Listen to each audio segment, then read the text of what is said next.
Friends, welcome back to my channel. आज आप लोगों के साथ शेयर करने वाली हूँ फॉर्मा से डबल कटोरी ब्लाउज कटिंग एंड टिचिंग। तो बहुत लोगों ने मेरे से फॉर्मा लिया है, वही फॉर्मा यूज़ करके आप लोग कैसे ब्लाउज कटिंग एंड टिचिंग कर सकते हैं आसान तरीके से, वही शेयर करने वाली हूँ। तो स्टेप बाय स्टेप देखने के लिए बने रहिए वीडियो का लास्ट तक। और ये है अस्तर का फैब्रिक। अस्तर का फैब्रिक को मैंने 2 फोल्ड करके रखा है। और ये है फॉर्मा, और फॉर्मा की जो बैक पार्ट है, बैक पार्ट को मैंने इस तरह से रखा है और चारों ओर मार्किंग कर दूंगी। आप लोग जो ब्लाउज का लेंथ है, लेंथ कम ज़्यादा कर सकते हैं। नीचे की साइड से कम चाहिए तो कट कर लेना, और ज़्यादा चाहिए तो नीचे की साइड से आप लोग बड़ा कम कर सकती है। और एक एक पार्ट को मैंने इस तरह से रखा है, सभी पार्टों को, और चारों ओर मैंने मार्किंग कर दूंगी इसी तरह से। अभी मैं स्लीव के लिए मार्किंग करूंगी। तो फॉर्मा में ये जो स्लीव है बहुत छोटा है, तो मैं स्लीव को लंबाई करूंगी। तो नीचे की साइड से आप लोग जितना चाहे इतना लंबा कर सकते हैं स्लीव का। मुहरी की साइड में जितना चाहे इतना लंबा कर सकती है। और उसके बाद स्लीव भी मैं कटिंग कर लूँगी। एक एक पार्ट को मैंने इस तरह से रखकर मार्किंग कर लिया है। अभी उसको कटिंग करूँगी। और फॉर्मा से ब्लाउज कटिंग करेंगे, जो टाइम होता है ना बहुत ही कम लगता है, और फैब्रिक भी बहुत ही कम लगता है। आप लोग 32-34 साइज़ में 60 सेंटीमीटर अस्तर का फैब्रिक लेंगे तो हो जाएगा कटिंग करना। जो फॉर्मा से कटिंग करेंगे तो 60 सेंटीमीटर में हो जाती है, लेकिन बेस से कटिंग करेंगे मेजरमेंट लेके तो 1 मीटर लग ही जाती है। तो देखो एक एक पार्ट को मैंने इस तरह से कट कर रही हूँ। और आप लोग चाहे तो बैक नेक, जो बैक नेक मैंने सिंपल रखा है ना फॉर्मा में, आप लोग चाहे तो कोई भी डिज़ाइन दे सकती है, सिंपल भी रख सकती है, कोई प्रॉब्लम नहीं होगा। और एक एक पार्ट को मैंने इसी तरह से कट कर लूँगी। जिस तरह से मैंने मार्किंग किया है उसी की ऊपर ऊपर ही मैं कटिंग करी हूँ। तो देखो मेरा जो अस्तर का फैब्रिक है वो कटिंग करना कंप्लीट हो गए है। अभी मेन फैब्रिक में कटिंग करूँगी। ये है मेन फैब्रिक, और मेन फैब्रिक में ये ग्रीन कलर का भी है, तो ग्रीन कलर को मैंने काट करके एक्स्ट्रा कर लूँगी। ये लटकन में दे दूँगी ग्रीन कलर, तो देखने में अच्छा लगेगा, क्योंकि ये जो साड़ी है ना वो ग्रीन एंड रेड कलर दोनों मिक्स करके है। तो इसलिए मैंने साइड से जो ग्रीन कलर है वो मैंने काट कर लिया है। और ये जो अस्तर का फैब्रिक है, अस्तर का फैब्रिक को मैंने मेन फैब्रिक के ऊपर रखी रही हूँ। और मेन फैब्रिक को थोड़ा सा बड़ा रखते हुए कटिंग कर लूँगी, ताकि सिलाने में आसानी हो। आप लोग हमेशा जब भी मेन फैब्रिक में कटिंग करेंगे तो थोड़ा सा बड़ा रखते हुए कटिंग करना, सिलाने में बहुत ही आसानी होगा। और एक एक पार्ट को मैंने इसी तरह से कटिंग कर लूँगी। और मेरी यूट्यूब चैनल पर हर साइज़ का blouse cutting and teaching video already upload है। आप लोग नहीं दिखे तो जाके जरूर देखिएगा। और कटिंग एंड टिचिंग सीखने के लिए मेरे यूट्यूब चैनल को सब्सक्राइब भी कर दीजिएगा। और जो लोग मेरे पेज में देख रहे हैं वो लोग मेरे पेज को फॉलो कर देना। तो मेरे अभी मशीन पे भी आ गया। अभी मैं बैक पार्ट सिलाई करूँगी। और ये जो बैक पार्ट में सिलाई करना दिखाऊंगी ना वो बहुत ही सिंपल है। जिसको सिलाई करना नहीं आता है वो भी सिलाई कर सकते हैं बहुत ही आसान तरीके से। तो देखो जो अस्तर का फैब्रिक है, अस्तर का फैब्रिक को मैंने मेन फैब्रिक के ऊपर रखा है। और अस्तर का फैब्रिक में जो नेक है, नेक की किनारे किनारे पे एक सिलाई कर दिया है। और उसके बाद जो एक्स्ट्रा फैब्रिक है, मेन फैब्रिक जो एक्स्ट्रा है ना वो मैंने काट कर लूँगी। और उसके बाद मैं छोटा छोटा काट लगा दूँगी, ताकि उल्टाने में और भी आसानी हो और फिनिशिंग से उल्टा हो जाए। अभी मैंने इस तरह से फोल्ड किया है। जो अस्तर का फैब्रिक है उसी के ऊपर ऊपर ही मैं सिलाई कर दूँगी। अभी मेन फैब्रिक में सिलाई नहीं करना है, सिर्फ अस्तर का जो फैब्रिक है उसी के ऊपर ऊपर ही सिलाई करना है, इस तरह से करते हुए। और उसके बाद जो अस्तर का फैब्रिक है और मेन फैब्रिक है, दोनों फैब्रिक को एक साथ जॉइन करते हुए इस तरह से नेक की किनारे किनारे पे सिलाई कर लूँगी, ताकि उसका जो फिनिशिंग है बहुत ही अच्छा है इसलिए। और उसके चारों ओर में सिलाई कर लूँगी। जो बैक पार्ट है उसको चारों ओर मेन फैब्रिक के साथ जॉइन कर लूँगी, ताकि जब भी मैं जॉइन करूँ वो जो फैब्रिक है अस्तर का फैब्रिक और मेन फैब्रिक ताकि ना हिले, इसलिए मैंने चारों ओर सिलाई कर लिया। और जो मेन फैब्रिक एक्स्ट्रा है ना वो मेन एक्स्ट्रा फैब्रिक को मैं काट कर लूँगी। चारों ओर से जो मेन फैब्रिक है एक्स्ट्रा वो मैंने काट कर लूँगी। अस्तर का जो फैब्रिक है वो काट करना नहीं है, सिर्फ एक्स्ट्रा मेन फैब्रिक को कटिंग करना है। तो काट कर लिया है। अभी टेकन के लिए मार्किंग करूँगी। तो मैंने इस तरह से 2 फोल्ड किया है। अभी साइड से 2 इंच छोड़ते हुए इस तरह से 4 फोल्ड कर लेना है और छोटा सा एक काट लगा देना है। और इसी काट में मैं टेकन दूँगी, इस तरह से रखना है और टेकन दे देना है। और टेकन का जो चौड़ाई है वो नीचे से 1/2 इंच रखना है और ऊपर से बहुत ही कम। और उसका लंबाई आप लोग 3-4 रख सकती है, मतलब 3 इंच या 4 इंच लग सकती है टेकन का लंबाई। तो देखो टेकन भी देना हो गए हैं। और उसके बाद देखना नीचे की साइड में थोड़ा सा तिरछा हुआ था, तो तिरछा को मैंने काट कर लिया है। अभी नीचे की साइड में भी फिनिशिंग दे दूंगी। तो एक्स्ट्रा पट्टी ले लिया है 1 इंच का। थोड़ा सा मेन फैब्रिक बचा हुआ था, उसी फैब्रिक से मैं नीचे की साइड में फिनिशिंग दे रही हूँ। तो जो नीचे मैंने एक्स्ट्रा फैब्रिक लगाया है 1 इंच में एक सिलाई कर दिया है और उसको इस तरह से फोल्ड करती है। जो एक्स्ट्रा फैब्रिक है इसमें और एक सिलाई कर रही हूँ। अभी उसको पीछे की तरफ फोल्ड करते हुए और एक सिलाई कर दूंगी। इसको मैंने इस तरह से फोल्ड करते हुए और एक सिलाई कर दिया है।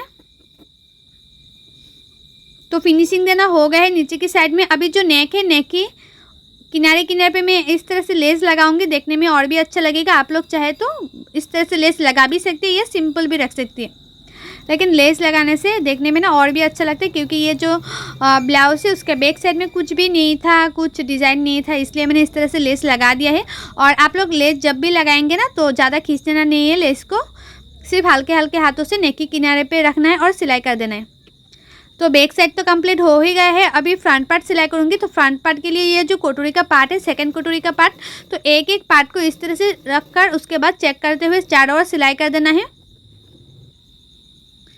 इस तरह से मैंने चेक करते हुए चारों ओर सिलाई कर दिया है। मतलब अस्तर का जो फैब्रिक है वो मेन फैब्रिक के साथ मैंने जॉइन कर दिया है और सभी पार्टों को मैंने इसी तरह से जॉइन कर लूँगी ताकि सिलाने में कोई दिक्कत ना आए। इसलिए आप लोग इस तरह से पहले अस्तर का फैब्रिक को मेन फैब्रिक के साथ जॉइन करके ब्लाउज सिलाई करेंगे ना तो उसका जो फिनिशिंग बहुत ही अच्छी आती है।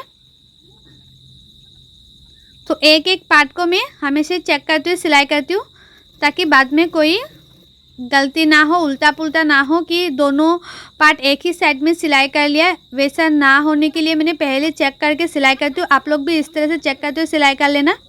और उसके बाद जो एक्स्ट्रा फैब्रिक है मेन फैब्रिक, वो एक्स्ट्रा फैब्रिक को काट कर लेना है। तो सभी पार्टों से मैंने इस तरह से एक्स्ट्रा फैब्रिक को काट कर लिया है और ये है पार्ट। अभी मैं कटोरी सिलाई करूँगी। तो कटोरी को मैंने इस तरह से रखा है। अभी दोनों कटोरी का पार्ट जो है ना वो मैंने इस तरह से रखकर एक सिलाई कर दिया। सिर्फ किनारे किनारे पे मैंने सिलाई कर दिया है। अभी जो जॉइन है, जॉइन टू जॉइन इस तरह से रखना है और टेकन दे देना है। और टेकन का जो चौड़ाई है वो नीचे की साइड से 1/2 इंच से ज़्यादा नहीं रखना है चौड़ाई, 1/2 इंच से थोड़ा कम रखना चौड़ाई। और उसके बाद 1/2 इंच मार्जिन रखते हो इस तरह से और एक सिलाई कर देना है। और इसी तरह से कटोरी सिलाई करेंगे ना तो उसका जो शेप बहुत ही अच्छी आती है और फिटिंग भी बहुत ही अच्छी आती है फ्रंट साइड के में। तो देखो हमारा जो कटोरी है वो रेडी हो गए है, बहुत ही फिनिशिंग से हुआ है और उसका शेप भी बहुत ही अच्छा आई है। और जो लोगों को कटिंग करने में दिक्कत आती है, कटिंग करना नहीं आती है, बैक साइड में आर्म होल की साइड में झूल आ जाती है, जो फ्रंट साइड की कटोरी होता है वो छोटा बड़ा हो जाती है, तो वो लोग चाहे तो फॉर्मा ऑर्डर कर सकते हैं। हर चीज़ का फॉर्मा अवेलेबल है, हर स्टाइल का फॉर्मा मिलेगा आप लोगों को। और ये जो फॉर्मा है वो मैंने खुद कटिंग करके देती हूँ, तो उसका जो फिटिंग है बहुत ही अच्छी आती है। और बहुत लोगों ने मुझे मैसेज करके कमेंट करके बताया था कि जो फॉर्मा होता है उसका प्राइस क्या है। तो एक ही साइज़ फॉर्मा लेंगे तो 100 है और डिलीवरी चार्ज है 100, और 5 से ज़्यादा फॉर्मा लेंगे तो जो डिलीवरी चार्ज है वो फ्री है। और कैश ऑन डिलीवरी नहीं होता है क्योंकि मैं ये जो पार्सल है ना वो पोस्ट ऑफिस के द्वारा भेजती हूँ, तो इसमें कैश ऑन डिलीवरी का कोई ऑप्शन नहीं है। जो पेमेंट होता है वो एडवांस में देना पड़ता है। और आप लोगों को भी चाहिए परफेक्ट फिटिंग ब्लाउज तो मुझे इस नंबर पर मैसेज करना, और आप लोग चाहे तो मुझे कॉल भी कर सकती है। वैसे ही मुझे फ़ोन करके मुझे डिस्टर्ब मत करना। फार्मा के बारे में जानकारी चाहिए तो वो तो ही फ़ोन करना मुझे। बहुत लोग ना मुझे ऐसे फ़ोन करके डिस्टर्ब करती है, मैसेज करके डिस्टर्ब करती है, इसलिए मैंने बोला आप लोगों को चाहिए तो मुझे कॉल या मैसेज करना, या कुछ जानकारी चाहिए, कुछ ब्लाउज़ के बारे में कुछ भी जानना चाहती है तो मुझे कॉल करना। तो देखो एक एक पार्ट को मैंने इस तरह से जॉइन कर लिया है। 1/2 इंच मार्जिन रखते हुए आप लोगों को जॉइन करना है, ज़्यादा खींचना नहीं है पार्ट को। ज़्यादा खींचेंगे तो छोटा बड़ा हो जाएगा पार्ट। तो बेल्ट को मैंने इस तरह से एक सिलाई कर दिया है, उसके ऊपर और एक सिलाई कर दिया है ताकि उसका फिनिशिंग बहुत अच्छे से आए इसलिए। तो दोनों साइडों में जो बेल्ट है वो मैंने इसी तरह से लगा लूँगी, इस तरह से।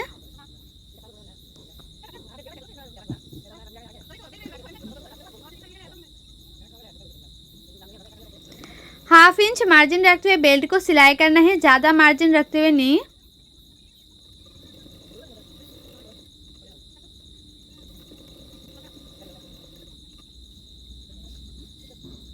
तो देखो हो गए हैं, और जो जॉइन टू जॉइन है वो कितना मैचिंग कर रही है। और उसके बाद ये जो बैक पार्ट है, बैक पार्ट से फ्रंट पार्ट का जो लंबा है वो चेक कर लेना है, कितने में फोल्ड करना है। इस तरह से आप लोग हमेशा चेक कर लेना है। अब बहुत लोग ना चेक नहीं करती है तो उसके बाद सिलाई कर लेती है, उसके बाद फ्रंट पार्ट या बैक पार्ट छोटा बड़ा हो जाती है। तो आप लोग हमेशा जो बैक पार्ट होता है ना, बैक पार्ट से फ्रंट पार्ट का जो लंबा है वो चेक कर लेना, उसके बाद सिलाई करना। जो बेल्ट होता है वो फोल्ड कर लेना। और मैं फॉर्मा में पहले एक्स्ट्रा ले लेती हूँ फ्रंट पार्ट में जो बेल्ट फोल्ड करने के लिए, तो एक्स्ट्रा फैब्रिक लगाना नहीं पड़ता है। जितना फैब्रिक बचा हुआ होता है ना वो ही फोल्ड करके सिलाई कर लेना है।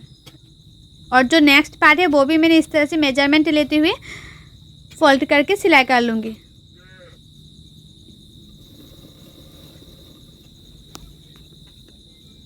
तो देखो दोनों जो पार्ट है वो इस तरह से जॉइन टू जॉइन मैचिंग करिए। आप लोग वो भी ध्यान से देखना कि जो कटोरी का जॉइन है, बेल्ट का जॉइन है वो मैचिंग कर रही है कि नहीं। और उसके बाद ये राइट साइड का पार्ट है, राइट साइड का पार्ट में मैंने हुक पट्टी लगा रही हूँ। और ये जो कटोरी के जॉइन है, जॉइन में आप लोग हमेशा एक छोटा सा प्लेट डालते हुए सिलाई करना राइट साइड में जब भी हुक पट्टी लगाएंगे तब।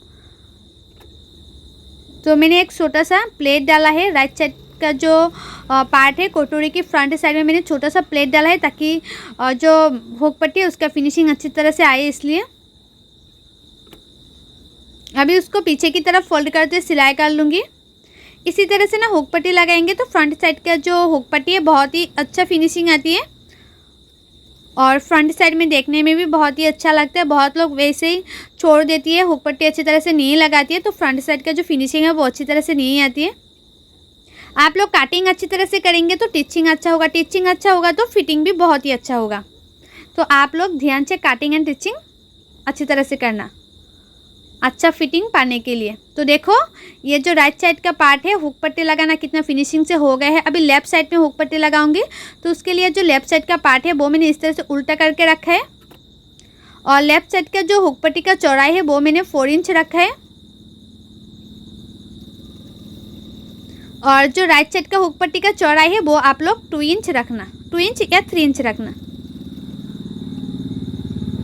और लेफ्ट साइड का हुक पट्टी जब भी लगाएंगे तो इस तरह से उल्टा करते हुए लगाना ताकि फ्रंट की तरफ फोल्ड करते हुए सिलाई कर सके।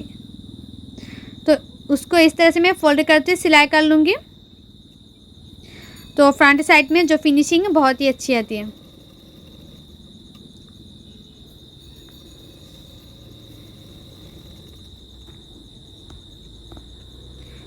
तो देखो दोनों पार्टों में मैंने हुक पट्टी लगा लिया है।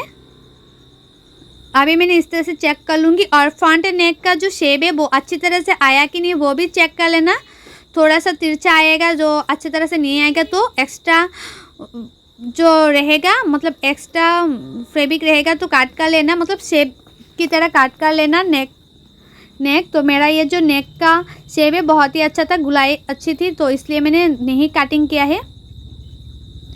और नेक का जो फिनिशिंग देने के लिए मैंने 1 इंच का एक्स्ट्रा फैब्रिक लिया है। जो अस्तर का फैब्रिक बचा हुआ था वही फैब्रिक मैं यूज़ कर रही हूँ और इसमें मैंने छोटा छोटा प्लेट डाला है।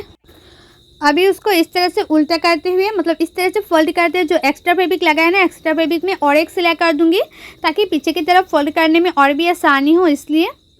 और ये जो मैंने छोटा छोटा प्लेट डालते हुए नेक का फिनिशिंग दिया ना, क्योंकि मैंने उरेप काट नहीं किया था नेक का फिनिशिंग देने के लिए, इसलिए मैंने छोटा छोटा प्लेट डालते हुए नेक का फिनिशिंग दे रही हूँ। और इस तरह से भी नेक का फिनिशिंग देंगे तो जो नेक होता है ना उसका फिनिशिंग बहुत ही अच्छी आती है। तो मैं अभी पीछे की तरफ फोल्ड करते हुए सिलाई कर रही हूँ और दोनों पार्टों में मैंने इसी तरह से नेक का फिनिशिंग दे दूँगी। फ्रंट साइड का जो नेक होता है ना, दोनों पार्टों में मैंने इसी तरह से नेक का फिनिशिंग दे दूँगी। तो देखो एक पार्ट तो हो गया है फिनिशिंग से, तो दूसरा पार्ट को भी मैंने इसी तरह से फिनिशिंग दे दूँगी। तो दोनों पार्ट हो गए हैं हमारा। और उसका जो फ्रंट साइड का गुलाई का शेप है बहुत ही अच्छा है और फ्रंट साइड में मैंने हुक भी लगा लिया है इस तरह से। अभी फ्रंट पार्ट के ऊपर मैं बैक पार्ट रख दूंगी और शोल्डर सिलाई कर लूँगी। 1/2 इंच मार्जिन रखते हुए शोल्डर को सिलाई कर लेना है, ज़्यादा मार्जिन नहीं रखना है, सिर्फ 1/2 इंच मार्जिन रखते हुए शोल्डर को सिलाई कर लेना है। और दोनों शोल्डर को मैंने इसी तरह से सिलाई कर लूँगी।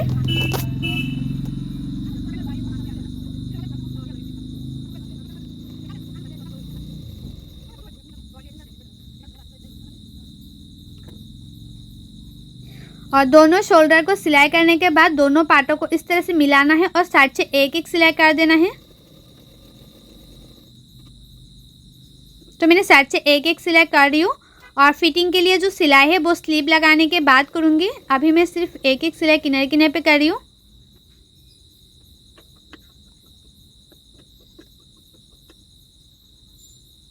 अभी उसको उल्टा कर रही हूँ। अभी मैं लगाऊंगी स्लीव। और उसके स्लीव लगाने से पहले आप लोग वो भी चेक कर लेना कि फ्रंट साइड में 1/2 इंच अंदर रखते हुए काट है कि नहीं, स्लीव का भी और ब्लाउज का भी। तो फ्रंट साइड में 1/2 इंच अंदर रखते हुए काट है स्लीव में भी और ब्लाउज में भी। और उसके बाद मैं स्लीव लगा रही हूँ और स्लीव को भी 1/2 इंच मार्जिन रखते हुए सिलाई कर लेना है, ज़्यादा मार्जिन नहीं, 1/2 इंच मार्जिन रखते हुए सिलाई कर लेना है। और दोनों स्लीव को मैं इसी तरह से लगाऊंगी। और स्लीव का जो शोल्डर है, शोल्डर से और मतलब जो ब्लाउज का शोल्डर है, शोल्डर से और स्लीव की मिडिल से लगाना है। आप लोग हमेशा स्लीव को शोल्डर की मिडिल से लगाना, तो जो स्लीव है वो कभी छोटा बड़ा नहीं होगा, परफेक्ट तरीके से लगाना कंप्लीट हो जाएगा और फिटिंग भी बहुत ही अच्छा आएगा। तो देखिए हमारा जो स्लीव है वो लगाना कंप्लीट हो गया है। तो दोनों साइडों में मैंने इसी तरह से स्लीव लगा लूँगी और उसके बाद मैंने इस तरह से उल्टा कर लिया। अभी फिटिंग के लिए मार्किंग करूँगी, उसके बाद सिलाई कर लूँगी। तो आप लोगों का चेस्ट जितना है इतने में इस तरह से मार्किंग कर लेना है। तो मेरा जो चेस्ट है वो 35 था, तो मैंने इस तरह से मार्किंग कर लिया है। आप लोगों का चेस्ट 35 हो तो आप लोग 34 की फॉर्मा से भी 35 साइज ब्लाउज बना सकती है, कोई प्रॉब्लम नहीं होगा। और मुहरी जितना था मैंने इतने में एक मार्किंग कर दिया है। अभी फिटिंग के लिए मैं सिलाई कर रही हूँ। तो दोनों साइड में मैंने इसी तरह से फिटिंग के लिए सिलाई कर दूंगी।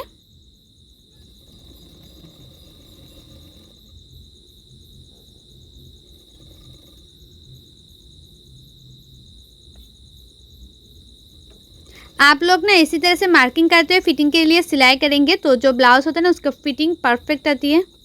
और थोड़ा सा एक्स्ट्रा फैब्रिक को मैंने साइड से कट कर लिया है, मुझे इतना भी एक्स्ट्रा फैब्रिक नहीं चाहिए था। और जो एक्स्ट्रा फैब्रिक है, एक्स्ट्रा फैब्रिक को मैंने इस तरह अंदर रखते हुए सिलाई कर लूँगी, ताकि जो साइड से एक्स्ट्रा फैब्रिक कभी कभी निकल जाती है ना, ताकि एक्स्ट्रा जो धागा है वो निकल के ना आए, इसलिए मैंने अंदर रखते हुए सिलाई कर लिया है। अभी मैं उसको उल्टा कर रही हूँ। तो देखो हमारा जो ब्लाउज़ है वो लगभग कंप्लीट हो ही गया है और ये है ब्लाउज़ का फाइनल लुक। और आप लोगों को मेरा ये जो ब्लाउज़ है उसका कटिंग एंड स्टिचिंग वीडियो कैसा लगा है कमेंट करके ज़रूर बताना। और नेक्स्ट वीडियो में मिलती हूँ और भी अच्छी अच्छी वीडियो लेके। सो बाय, थैंक्स फॉर वॉचिंग। मिलती हूँ नेक्स्ट वीडियो।